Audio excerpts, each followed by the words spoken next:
So I'm going to take the story back. But luckily, as the water hit my toes, it woke me up, and I realized I was sleepwalking, and it had been a dream all along. And I went home. Ha ha! What about Nina? But then her house turned into a monster and ate everyone, and then they all died. No monsters. I'm too much of a scaredy cat for monsters. I'd be the first one eaten by the ice cream van, boulder eating, fireball throwing, ice ball throwing monster.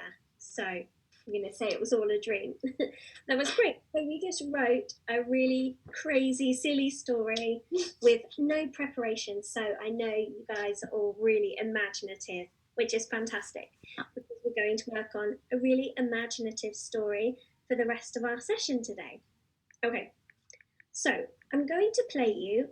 It's about 4 minutes long. It's a chapter from Charlie and the Chocolate Factory by Roald Dahl. Have any of you guys read this story before? I see the movie. Oh yeah, so the movie. I haven't read the story. Fantastic. I've read the book about 5 or 6 times. Oh my goodness! I could just get you to read it to us. I don't even need to play the recording. Probably not off by heart, but I probably have read it already. So you'll probably be able to imagine everything that you hear from the story. You've read this before. So Roald Dahl is really good at describing things.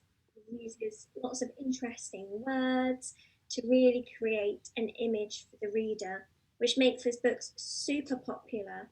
They were popular when I was a child, about 700 million years ago, and they're still read by children today, so we know he's a pretty good storyteller. Okay, so I'm going to play this for you now. While I'm doing that, if you hear any good descriptive words, type them into the chat, because we can use those when we're writing our own stories. And if you just pop off your microphone while we're listening, so that everyone can hear. If you've got any questions, just pop your microphone on, and I'll pause the story. You can hear it. Okay, I'm going to pop it on now. If I can find it. Not the whole story, Violet, no. It's just chapter 15. Here we go. 15. The Chocolate Room. An important room this, cried Mr. Wonka, taking a bunch of keys from his pocket and slipping one into the keyhole of the door. This is the nerve center of the whole factory, the heart of the whole business, and so beautiful. I insist upon my rooms being beautiful. I can't abide ugliness in factories. In we go then. But do be careful, my dear children. Don't lose your heads.